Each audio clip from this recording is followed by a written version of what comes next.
வணக்கம் ஃப்ரெண்ட்ஸ், இன்னைக்கு நம்ம எங்க வந்திருக்கோம்னு பாத்தீங்கன்னா புத்ராஜல உள்ள வெட்லேண்ட் ஸ்டுடியோக்கு வந்திருக்கோம். இந்த இடம் பாத்தீங்கன்னா ஒரு மினி யூனிவர்சல் ஸ்டுடியோ கான்செப்ட்ல தான் கொண்டு வந்திருக்காங்க.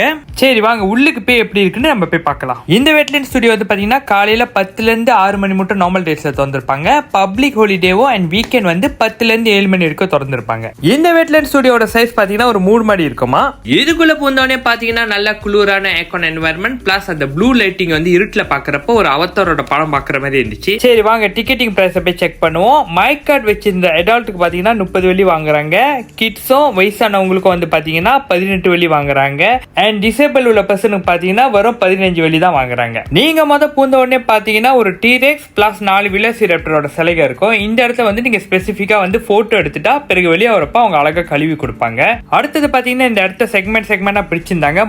பாத்தீங்கன்னா பூச்சியோட செக்மெண்ட். சோ இங்க பாத்தீங்கன்னா நிறைய பூச்சியோட சிலைகள் இருந்துச்சு. இதுல என்ன ஒரு ஸ்பெஷாலிட்டின்னு பாத்தீங்கன்னா நீங்க பக்கத்துல போறப்போ உங்க மோஷனை டிடெக்ட் பண்ணி அது சொந்தமாவே மூவ் பண்ணும். இல்ல நீங்க வாய்ஸ் காமெண்ட் கொடுத்தாலும் அதை கேட்டுட்டு அது மூவ் பண்ணும். அதை தவிர்த்து பாத்தீங்கன்னா மத்த சிலைகள்லாம் இருந்துச்சு. லைக் வெட்டுக்கிளி இருந்துச்சு, கருப்பாம்பூச்சி இருந்துச்சு, வண்டு இருந்துச்சு. இதெல்லாம் வந்து பாத்தீங்கன்னா நவர்ல பட் நியான் லைட்லாம் போட்டு அந்த இருட்டு இடத்துக்கு நல்லா இருந்துச்சு. இப்போ நம்ம பார்க்கறது வந்து பாத்தீங்கன்னா தெரந்துள்ள ஸ்பைடர். இந்த spider plus dragon fly and then ஒரு தேனி இருந்துச்சு. இது மூணும் பாத்தீங்கன்னா நம்ம நார்மலா பக்கத்துல போனே மோஷனுக்கு டிடெக்ட் பண்ணி நவர ஆரம்பிச்சிருச்சு. இதை பார்க்கறதுக்கு ரொம்ப ரியலிஸ்டிக்காவும் இருந்துச்சு. நீங்க பாருங்க இந்த பீ வந்து எவ்வளவு ரியலிஸ்டிக்கா செஞ்சிருக்காங்க. அந்த முடியெல்லாம் அது மேல கொட்டிங் கொடுத்து பார்க்க ரொம்ப நல்லா இருந்துச்சு. நம்ம கிட்ட போனோன்னே அது மூவ் பண்ணி ஆரம்பிச்சிருச்சு. ஸோ இப்போ பார்த்தீங்கன்னா பூச்சிங்களோட காலத்தை தாண்டிட்டு அடுத்தது டைனோசரோட காலங்களுக்கு போக ஆரம்பிச்சிட்டோம். ஸோ உள்ளுக்கு பூரப்பே பார்த்தீங்கன்னா ஒரு பெரிய பிரேக்கியோசாரஸ் இருந்துச்சு. அண்ட் இந்த இடத்துக்குள்ள பூரப்பே நீங்கள் பார்த்தீங்கன்னா அதுக்கு சவுண்ட் எஃபெக்டோட அந்த தலைலாம் ஆட்டி ஈவன் அந்த கண்ணெல்லாம் ஆட்டி பார்க்குறப்போ ரொம்ப ரியலிஸ்டிக்காக இருந்துச்சு. ஸோ அடுத்தது அதை தாண்டி போன பிறகு பார்த்தீங்கன்னா ரெப்டர்ஸ் இருந்துச்சு. இந்த ரெப்டர்ஸ் பார்த்தீங்கன்னா பார்க்க நல்லா ரியலிஸ்டிக்காகவும் அக்ரெசிவாக இருந்துச்சு. அடுத்தது பார்த்தீங்கன்னா ட்ரைசெராடாப்ஸ் இருந்துச்சு. அண்ட் தென் ஸ்பைனோசாரஸ் இருந்துச்சு. அப்புறம் பார்த்தீங்கன்னா பேரனிக்ஸ் இருந்துச்சு. இது எல்லாமே வந்து நம்ம மோஷனுக்கு டிடெக்ட் பண்ணி மூவ் பண்ணி சவுண்டு கொடுக்க ஆரம்பிச்சிச்சு. இப்போ நான் வந்து சாம்பிள் சவுண்ட் எப்படி இருந்துச்சுன்னு உங்களுக்கு காமிக்கிறேன்.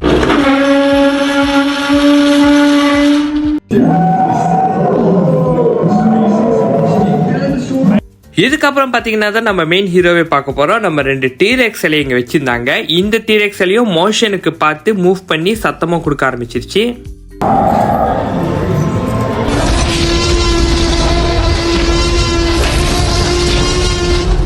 அடுத்தது பாத்தீங்கன்னா அந்த காலத்துல உள்ள யானையை பார்க்க போறோம். இந்த யானை பாத்தீங்கன்னா மேமத் சொல்லுவாங்கல்ல, அதுக்கு முன்ன உள்ள ஜெனரேஷன். இது பாத்தீங்கன்னா சைஸ்ல ரொம்ப பெருசா இருக்கும்.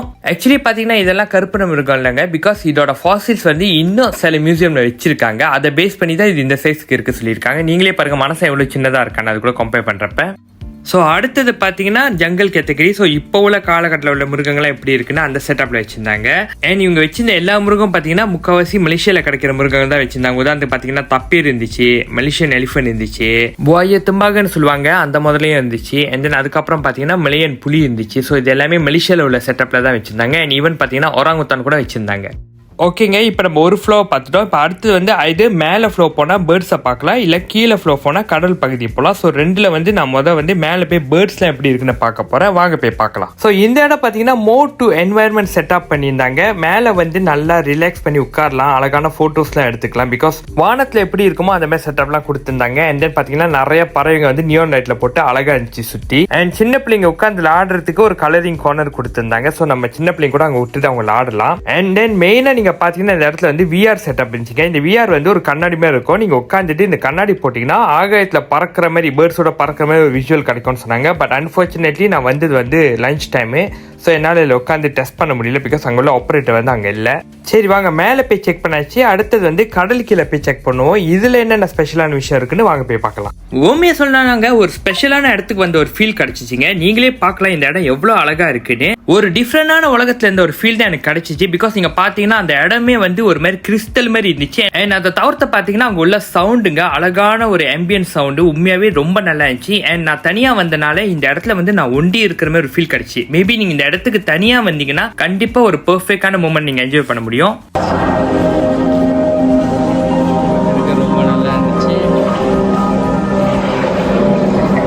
அடுத்தது பாத்தீங்கன்னா கடல் ராட்சசர்கள் இருந்தாங்க. உண்மையா சொல்றாங்க அந்த காலத்துல வந்து கடல்ல எல்லாம் இவங்க தான் கிங்கு. இந்த காலத்துல இந்த மிருகெல்லாம் இன்னும் உயிரோடு இருந்துச்சா நம்ம கண்டிப்பா கடல் பக்கமே போயிருக்க முடியாது. உங்களுக்கு எத்தனை ஷிப் அடிச்சு உடைச்சிருக்காங்கன்னு தெரியாது.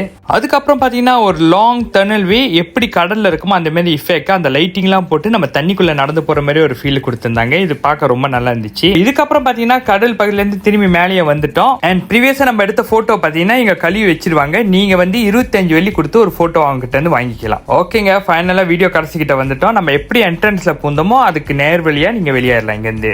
அண்ட் வெளியே வந்த உடனே பாத்தீங்கன்னா ஸ்வேனியா ஸ்டோர் இருந்துச்சு. உங்களுக்கு தேவையான பொம்மைங்க இல்ல பசிச்சா கூட இங்க சாப்பாடுலாம் விற்கிறாங்க. நீங்க இங்கேயும் வாங்கி சாப்பிட்டுக்கலாம். கண்டிப்பா நேரம் இருக்கப்ப உங்க ஃபேமிலியோட இந்த இடத்துக்கு வாங்க. புத்ராஜயா வெட்லேண்ட் ஸ்டுடியோன்னு நீங்க வேஸ்ட்ல போட்டாலே இந்த இடத்துல வந்து டைரக்டா சென்றுவீங்க. See you next video guys. Take care. Bye.